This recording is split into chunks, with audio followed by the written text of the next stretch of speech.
Il y a quelque chose à quoi elle ne s'attendait pas. Ni à votre colère, ni à des adieux dramatiques, mais à votre distance émotionnelle. Voyez-vous, la plupart des gens savent gérer les conflits. Ils s'attendent à du drame, à une conclusion, ou au moins à une réaction. Ce à quoi elle ne s'était pas préparée, c'était votre silence, votre calme, votre détachement. Dans cette vidéo, nous allons analyser précisément pourquoi votre distance émotionnelle la perturbe plus que vous ne le pensez, et pourquoi cela la laisse perplexe, agitée et incertaine de la marche à suivre, surtout venant d'un homme d'une présence stoïque. Commençons. Numéro 1. Pourquoi ce silence soudain? Au début, elle interprète votre silence comme elle l'a toujours fait, à travers le prisme de ses anciennes conceptions. Pour elle, le silence a toujours été synonyme de souffrance, le repli sur soi, de déception. La distance de tu pensais tes plaies, repasser en boucle les conversations, attendant un signe pour renouer le contact. Cette version de toi lui paraissait logique. Elle suivait une logique émotionnelle familière. Quand quelque chose comptait pour toi, tu tendais la main. Quand tu souffrais, tu te taisais, mais seulement temporairement. Le silence, dans ce contexte, était une pause avant le retour. Mais cette fois, quelque chose cloche. Ton silence ne semble pas fragile. Ce n'est pas pesant, ce n'est pas chargé d'émotions. C'est apaisé. Il n'y a aucune tension sous-jacente, aucune urgence, pas l'impression de se préparer à un choc ou d'attendre la permission de parler à nouveau. Et c'est ce qui la déstabilise, parce que les gens qui souffrent ont tendance à laisser transparaître leurs émotions. Même dans le silence, il subsiste des signes subtils de désir, d'agitation ou de choses inachevées. Votre silence ne véhicule rien de tout cela. Au contraire, il semble délibéré. Vous ne retenez pas vos mots pour provoquer une réaction. Vous ne tâtez pas le terrain. Vous ne cherchez pas à reprendre l'ascendant. Vous vous contentez de ne rien faire. Et c'est précisément cette absence d'effort qui la rend si éloquente. Elle remarque que vous ne cherchez plus la moindre ouverture, le moindre signe. Vous ne vous demandez plus si elle a remarqué votre absence. Vous avez complètement cessé de vous centrer sur sa conscience. Ce changement est profondément déstabilisant car il la retire du centre de la dynamique. Quand l'attraction émotionnelle de quelqu'un ne vous affecte plus, l'équilibre se rompt. Le silence cesse d'être une tactique et devient un état. Vous ne retenez plus votre souffle. Vous êtes pleinement vous-même. Et lorsqu'un homme atteint cet état, l'autre personne n'a plus rien à quoi s'opposer. Aucune résistance, aucun besoin. Aucun point d'ancrage émotionnel. C'est là que commence sa confusion. Elle ne comprend pas pourquoi ton silence lui paraît plus lourd que tous les mots. Elle sent que ce n'est pas une blessure, mais une lucidité. Et la lucidité est dangereuse pour l'ancien équilibre, car elle ne demande pas de résolution. Elle la crée de l'intérieur. Il y a cette idée stoïque que la véritable force se manifeste par la maîtrise de soi, non par la réaction. Le calme.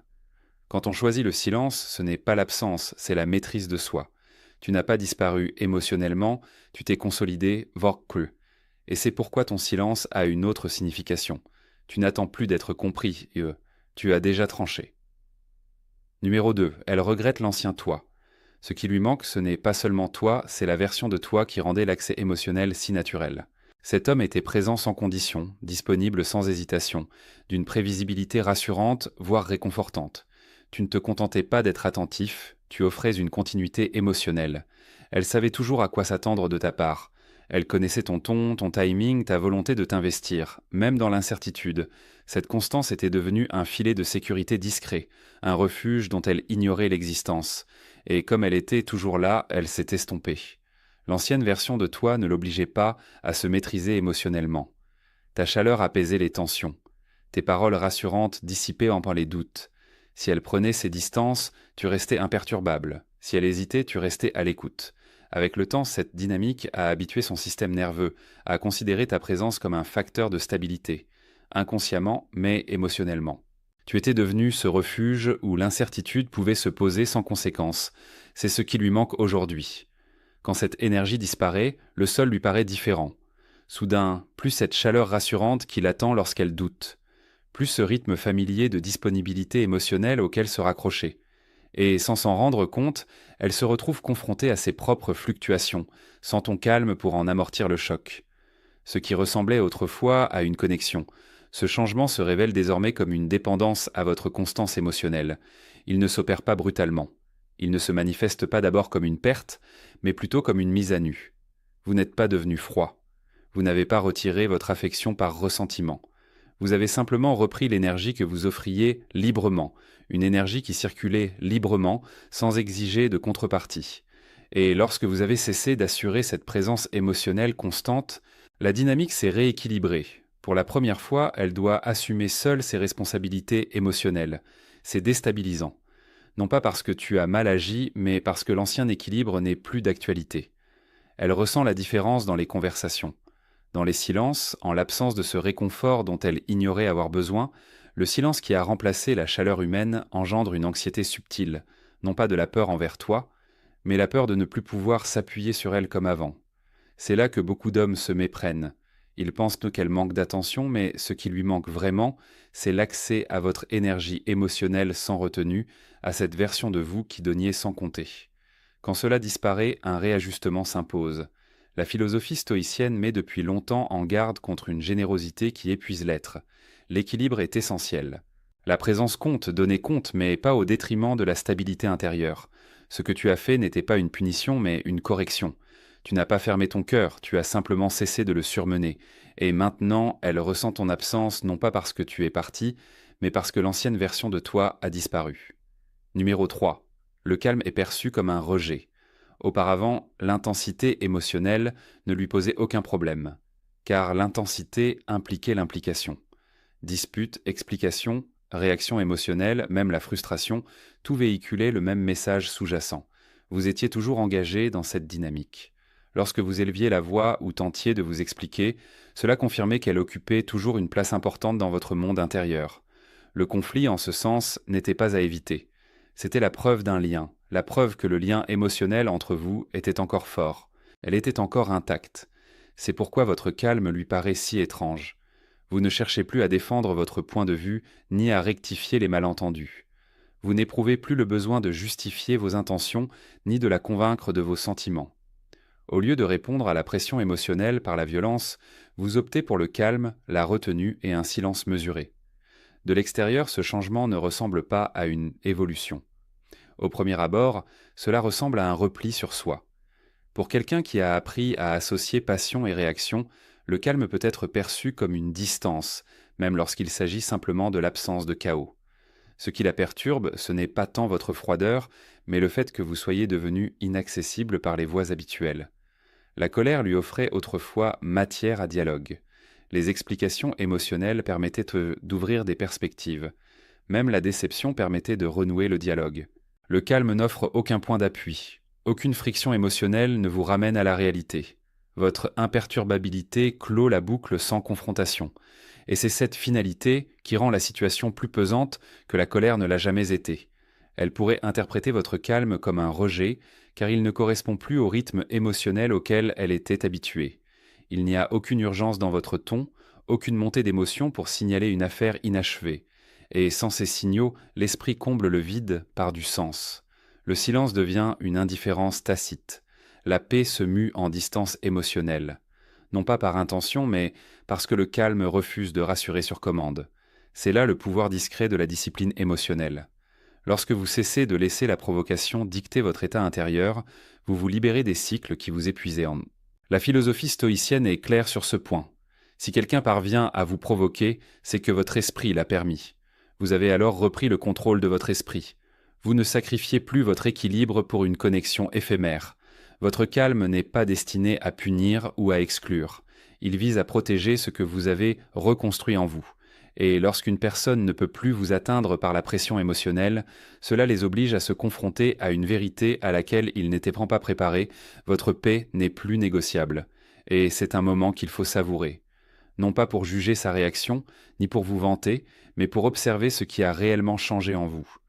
Demandez-vous d'où vient ce calme et ce qu'il vous a fallu pour l'atteindre. C'est là que la croissance devient authentique, et non pas une simple façade.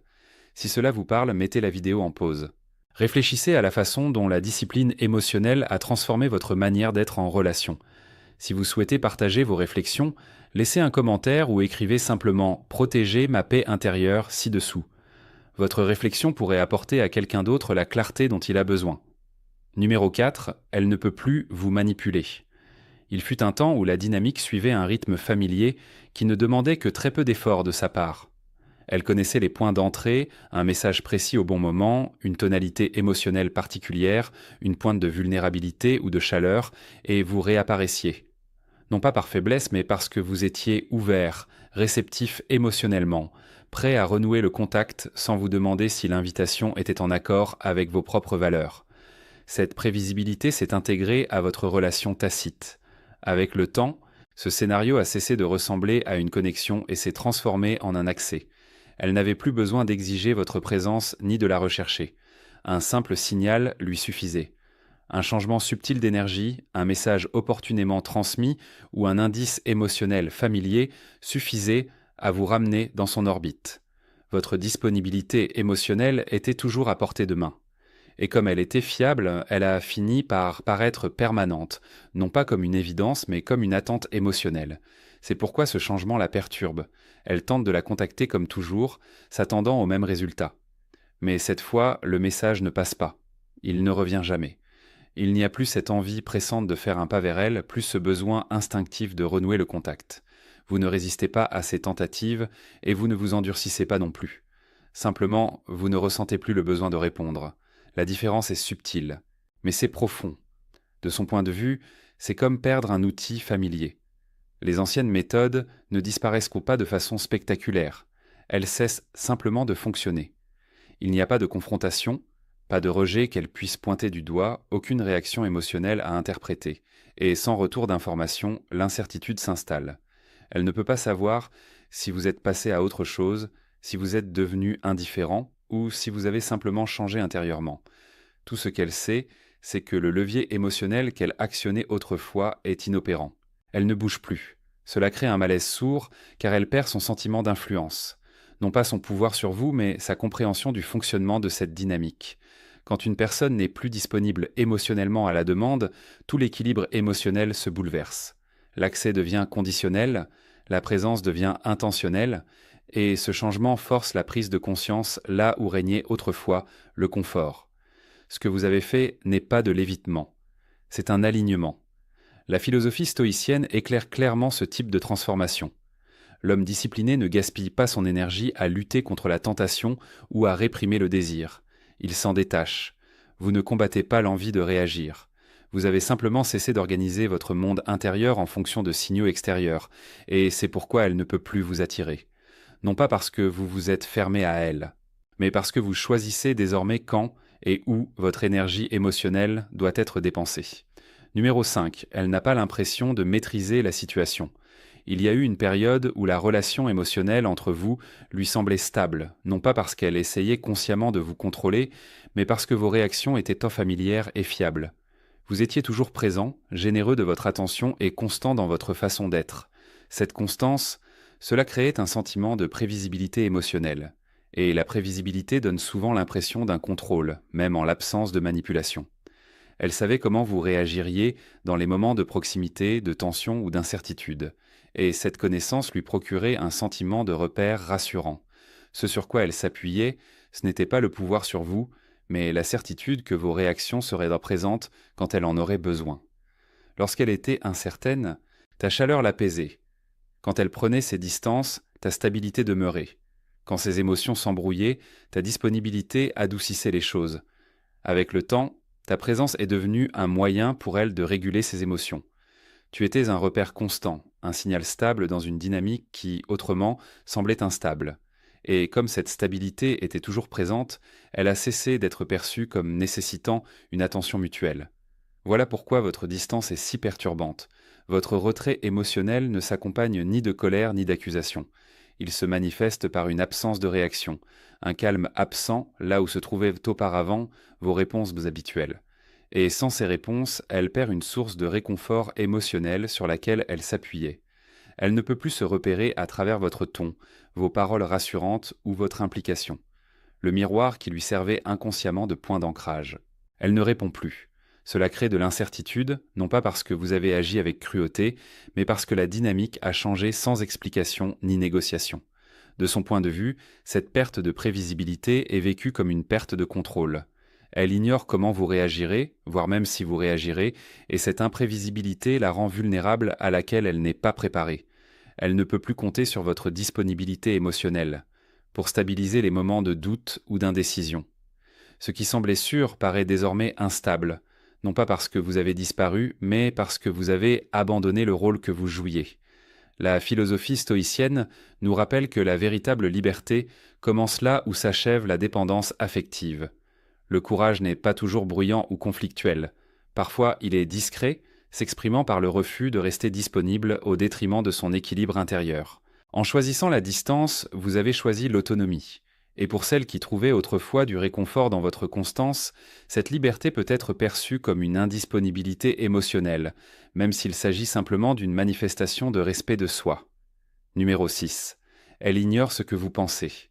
Ce qui la perturbe le plus maintenant, ce n'est pas la distance en elle-même, mais la perte d'accès à votre monde intérieur. Il fut un temps où tes pensées étaient limpides, car tu les exprimais ouvertement. Tu partageais tes sentiments, dissipais les malentendus et comblais les vides émotionnels avant même qu'ils ne s'installent et ne laissent place à l'incertitude. Quand quelque chose clochait, tu le disais franchement. Dès qu'une tension apparaissait, tu la mettais par écrit. Cette transparence instaurait un climat de confiance, car rien ne restait longtemps indéfini. Mais cette version de vous-même ne mène plus la conversation. Vous n'êtes pas devenu froid ou détaché par réflexe de défense. Vous ne vous êtes pas fermé émotionnellement par amertume. Ce qui a changé, c'est la maîtrise de votre énergie. Vous ne verbalisez plus votre état intérieur pour rassurer, vous ne vous sentez plus obligé de justifier des émotions qui n'en requièrent pas. Vos réponses sont calmes, posées et réfléchies. Ce n'est pas fait pour gérer l'incertitude d'autrui ni pour le rassurer. Et cette retenue crée l'ambiguïté. Elle ne peut plus deviner vos pensées au ton de vos messages ni à la longueur de vos explications. Il n'y a plus de traces émotionnelles à suivre, plus de confidences à interpréter, plus de réactions spontanées à décrypter. Votre présence est à la fois solide et silencieuse, sans aucune expression émotionnelle à déchiffrer. Elle se retrouve seule, avec un espace pour s'interroger, pour se projeter et pour remettre en question ses certitudes passées. Ce silence est profondément déstabilisant pour celles qui, autrefois, s'appuyaient sur la transparence émotionnelle pour garder le cap. En l'absence d'explication, son esprit comble les vides. Elle peut repasser en boucle les conversations, chercher un sens au silence, ou se demander si elle ne vous a pas complètement mal interprété. Ce manque de clarté l'oblige à affronter l'incertitude plutôt que de la dissiper par le dialogue. N'ayant plus accès à vos pensées, elle ne peut prédire votre position ni votre réaction. Il ne s'agit pas de manipulation, mais de maîtrise. La philosophie stoïcienne valorise la clarté intérieure, non les explications constantes données à autrui. Un esprit discipliné ne divulgue pas le moindre de ses mouvements. Elle demeure ancrée quelles que soient les pressions extérieures. En choisissant le calme, vous êtes devenu stable plutôt qu'expressif, ancré plutôt que réactif. Tel un rocher face aux vagues, vous restez imperturbable, non pas parce que les vagues n'existent pas, mais parce que vous ne les laissez plus dicter votre position. Et dans cette constance, vous êtes devenu insaisissable, non par stratégie, mais par un ordre intérieur. Tandis que vous accueillez ce changement, remarquez ce que cela révèle sur la véritable source du pouvoir. Lorsque l'expression cède la place à la constance et l'explication à la présence, la dynamique se transforme de manière irréversible. Prenez un instant pour réfléchir à la façon dont cette maîtrise de soi s'est manifestée dans votre propre vie lorsque vous avez cessé de vous justifier et que vous êtes simplement resté ferme. Si cela vous parle, n'hésitez pas à liker pour soutenir la chaîne et à partager vos réflexions dans les commentaires. Ou, si vous préférez un silence significatif, écrivez simplement « Je me suis maîtrisé » et que cela serve de marque avant de passer à autre chose. Numéro 7. Elle ne retrouve plus la porte. Ce qui la perturbe le plus, c'est que rien de dramatique n'ait marqué la fin. Il n'y a pas eu de dispute finale, pas d'adieu déchirant, aucun moment précis où elle puisse dire « c'est là que tout s'est terminé ». Tu n'as pas claqué la porte avec colère, ou faire une déclaration mémorable. De son point de vue, la communication s'est simplement interrompue. La distance s'est installée sans confrontation et le silence sans explication. De ce fait, elle a supposé que la porte était toujours là, peut-être entr'ouverte, peut-être plus difficile à ouvrir, mais pas fermée. C'est cette supposition qui la pousse à renouer le contact maintenant. Lorsqu'elle le fait, elle ne s'attend pas à rencontrer de résistance. Elle s'attend à retrouver ses repères, à ce que la conversation reprenne là où elle s'était arrêtée, ou du moins à retrouver un lien émotionnel familier avec toi. Avant, même les silences se terminaient par des retrouvailles. Le silence était temporaire. L'espace était résorbable. Elle pensait que passer du temps seul suffisait à maintenir le contact. Ce qu'elle ne voyait pas, c'est ce qui se passait pour toi pendant ce silence. Tu ne te fermais pas par dépit, et tu ne prenais pas tes distances pour la tester. Tu avançais intérieurement. En retrouvant ton équilibre, tu as cessé d'organiser ton monde émotionnel autour d'éventuels retours en arrière. La porte ne s'est pas fermée à cause d'une décision prise contre elle. Elle s'est fermée parce que ta vie ne tournait plus autour du fait de la maintenir ouverte. Et dans ce processus, la poignée a disparu. Non pas arrachée violemment, non pas détruite de façon cérémonieuse, mais ce n'est tout simplement plus nécessaire. Maintenant, quand elle tend la main, il n'y a rien à saisir. Cette absence peut lui paraître comme un rejet, mais ce n'est pas une punition. Vous ne lui refusez pas l'accès pour faire passer un message ou exiger des remords. Vous ne ressassez pas le passé ni ne vous en protégez. Vous avez simplement évolué et dépassé cette version de vous-même qui laissait les portes de vos émotions ouvertes indéfiniment. Ce qui ressemblait autrefois à de l'ouverture a fait place au discernement. Voilà la différence entre l'amertume et la paix. Un homme enraciné dans la paix ne rompt pas les liens sous le coup de l'émotion, car la destruction implique encore un attachement. Au contraire, il cesse d'investir son énergie là où elle ne circule plus dans les deux sens. Il ne cherche pas à clore le chapitre et ne crée pas de barrière par ressentiment. Il cesse simplement de construire des chemins qui ne mènent nulle part. Et pour celui qui autrefois s'appuyait sur la facilité d'accès, cette fin silencieuse peut être plus déstabilisante qu'une porte qui claque. Tu n'as rien enlevé. Tu as simplement cessé d'offrir ce qui n'était pas destiné à durer. Numéro 8, elle ressent le vide. Elle n'a pas perçu le poids de ta présence lorsqu'elle était là. Non pas qu'elle fût insignifiante, mais parce qu'elle était constante. Ton attention, ta stabilité. Votre présence émotionnelle s'est fondue dans le décor de son expérience, soutenant discrètement cette dynamique sans chercher à être reconnue. Comme tout ce qui perdure, elle est devenue partie intégrante de l'environnement plutôt qu'une chose à ressentir. C'est son absence qui, finalement, lui donne forme. Ce n'est qu'à présent que l'espace apparaît. Au début, le vide ne se manifeste pas comme une perte. Il se présente comme une agitation, une conscience diffuse de la disparition d'un repère familier. Elle se surprend parfois à repasser des conversations en boucle, à réexaminer des moments autrefois anodins, à chercher des indices dont elle pensait ne pas avoir besoin sur le moment. Non pas qu'elle comprenne soudainement tout différemment, mais parce que cette absence a créé un espace de réflexion inédit. Sans votre présence pour absorber le poids émotionnel, son esprit se replie sur lui-même. Elle se demande si tu es vraiment parti ou simplement distant. Elle tente de percevoir ta présence dans des lieux familiers, dans d'anciens schémas, dans le souvenir de la facilité avec laquelle elle pouvait te joindre. Mais au lieu de chaleur, elle ne trouve que du vide, pas un silence dramatique, pas de tension, juste une absence totale de stabilité là où régnait autrefois quelque chose de stable. Et ce vide est troublant précisément parce qu'il n'oppose aucune résistance et aucune réassurance. C'est là que le vide devient réel. L'espace que vous avez créé n'est pas un silence destiné à provoquer ou à punir. Ce n'est pas une absence utilisée comme moyen de pression. C'est le résultat naturel du respect de soi qui prend forme. Lorsque vous avez retiré votre énergie, vous n'avez pas laissé le chaos derrière vous. Vous avez laissé la clarté. Le vide existe parce que vous ne comblez plus des manques que vous n'avez jamais eu à porter seul. Cette prise de conscience arrive souvent trop tard. Elle commence à ressentir la différence entre être choisi et être accommodé, entre une présence librement offerte et une présence qui découle d'un alignement intérieur. Et dans ce contraste, ton absence pèse plus lourd que ta présence ne l'a jamais été. Non pas parce que tu avais plus de valeur en ton absence, mais parce que cette valeur s'est enfin révélée par ton départ. Les hiérarchies évoquaient la nécessité pour l'âme de se recentrer avant de rayonner, et c'est précisément ce que tu as fait. Tu n'as pas disparu émotionnellement, tu t'es recentré. Tu as cessé de chercher à apaiser l'incertitude d'autrui. Et ce faisant, tu as laissé un vide que ni les souvenirs ni l'imagination ne peuvent donc combler, seule la compréhension de ce qui était autrefois tenu pour acquis peut le faire. Numéro 9. Elle pensait que tu attendrais. Elle n'a jamais consciemment décidé de te tenir pour acquis. Dans son esprit, ta loyauté affective semblait solide et durable, quelque chose qui ne nécessitait ni urgence ni précaution particulière. Tu avais déjà fait preuve de patience. Tu avais pardonné rapidement.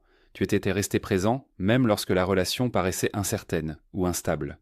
Avec le temps, cette habitude a engendré l'idée que ta disponibilité ne dépendait ni du moment présent, ni des efforts déployés, ni d'une harmonie entre les personnes, mais de ta personnalité. L'attente semblait faire partie intégrante de votre rôle. Elle était convaincue que, quelle que soit la distance qui vous séparait, une part de vous serait toujours présente, prête à renouer le contact, à reconstruire, à pardonner sans hésitation. La loyauté émotionnelle, telle qu'elle la concevait, était synonyme de permanence. Elle signifiait que la distance pouvait être explorée sans conséquence car votre présence resterait intacte, préservée du temps et des hésitations. Ce qu'elle n'avait pas compris, c'était la différence entre patience et procrastination. Le détachement ne survient pas d'un coup et son début est souvent inexpliqué. Alors qu'elle supposait le temps neutre, tu évoluais discrètement. Chaque instant de distance devenait moins une question d'attente qu'un travail sur ton état d'esprit. Tu ne comptais pas les jours, tu ne mesurais pas le silence. Tu te réajustais. Et à chaque réajustement, la version de vous-même qui avait besoin de ces éclaircissements, de ces assurances ou de sa décision a commencé à s'estomper. Lorsqu'elle s'en est aperçue, le changement était déjà complet. De son point de vue, c'est brutal. Un jour, vous étiez disponible et le lendemain, vous ne l'étiez plus de la même manière. Mais ce changement ne s'est pas opéré du jour au lendemain. Il s'est produit intérieurement, par une série de petites décisions où vous avez privilégié la paix à l'attente, le respect de soi à la suspension émotionnelle. L'attente n'était plus envisageable, non par colère, mais parce qu'elle n'avait plus de sens. C'est là que le détachement est souvent mal compris. Il ne s'agit pas d'une pause destinée à susciter des regrets ou un sentiment d'urgence. Ce n'est pas une tactique pour faire revenir quelqu'un. Le détachement est la décision de cesser de graviter autour de l'incertitude. Et une fois cette décision prise, il n'y a plus de retour en arrière possible.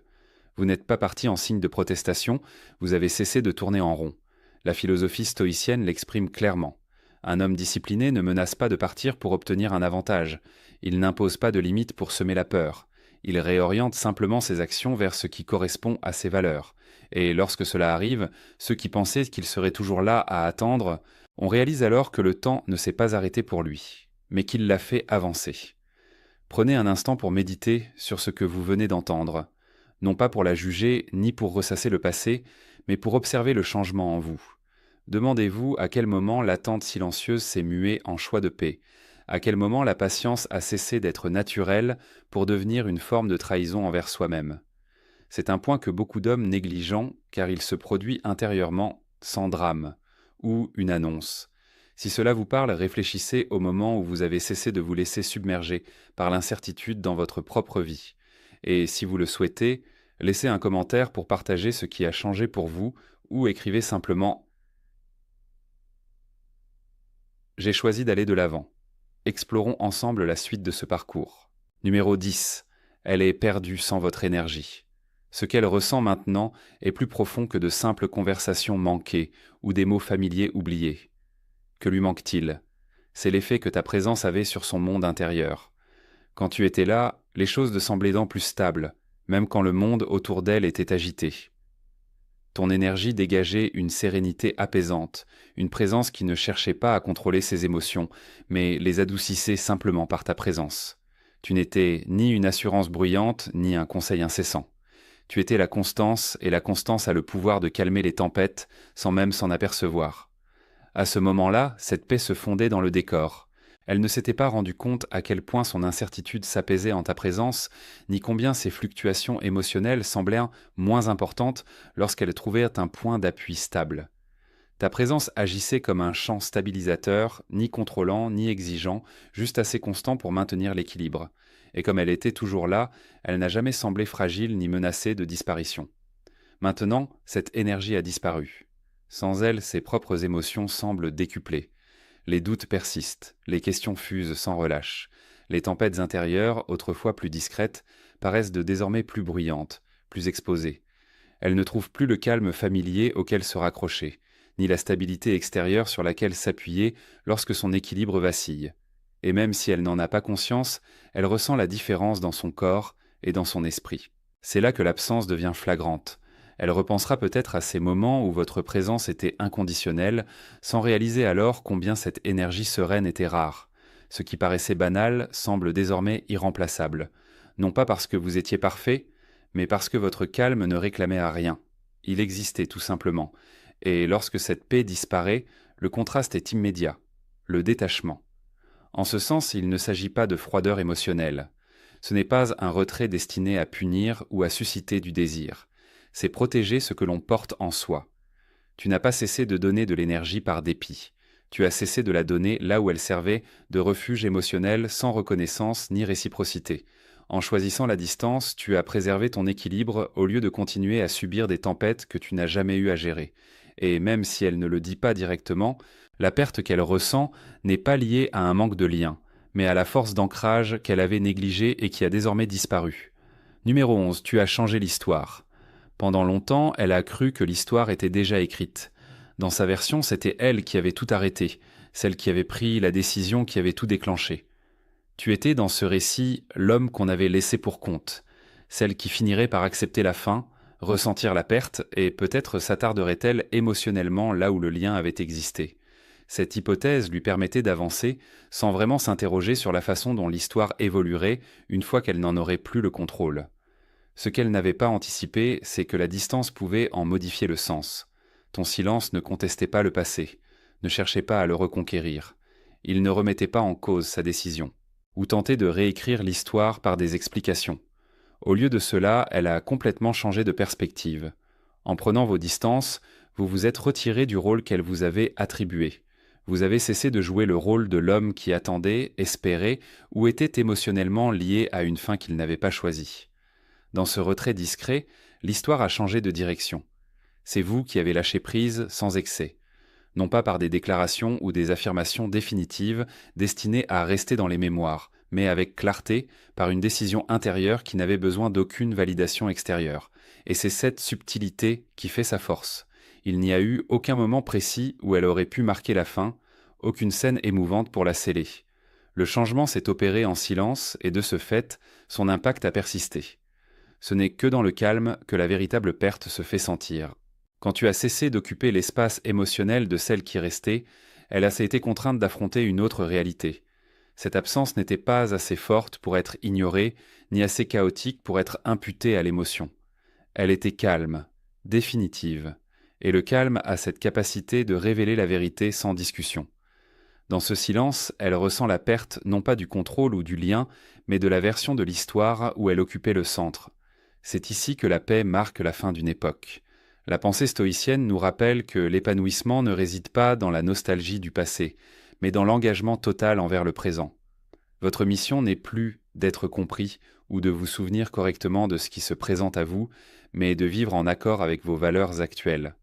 En choisissant la paix, vous n'avez pas seulement tourné la page, vous êtes devenu l'auteur de votre propre vie. Et c'est cette partie de l'histoire qu'elle ne peut plus réécrire. C'est là que tout s'achève, non pas dans une résolution, mais dans la vérité. La distance émotionnelle ne t'a pas rendu plus froid, elle t'a rendu plus lucide. Elle n'a pas effacé les sentiments, elle les a affinés. Ce qui l'a troublé, ce n'était pas ton absence, mais le fait que tu n'avais plus besoin d'être compris pour avancer.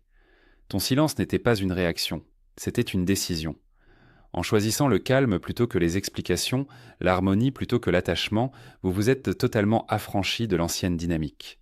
C'est là toute la force tranquille de la présence stoïque. Lorsque vous cessez de simuler vos émotions et commencez à vivre en accord avec votre paix intérieure, l'histoire change sans même que vous ayez à prononcer un mot. Si ce message vous a touché, prenez un instant pour aimer la vidéo. Cela permet à ce message d'atteindre les hommes qui en ont le plus besoin. Laissez un commentaire pour partager ce qui vous a particulièrement marqué et qui vous rappelle le niveau de vie que vous atteignez actuellement. Lorsque vous vous sentirez prêt, poursuivez votre cheminement en visionnant les vidéos recommandées. C'est là que votre développement s'approfondit et que le silence se transforme en force.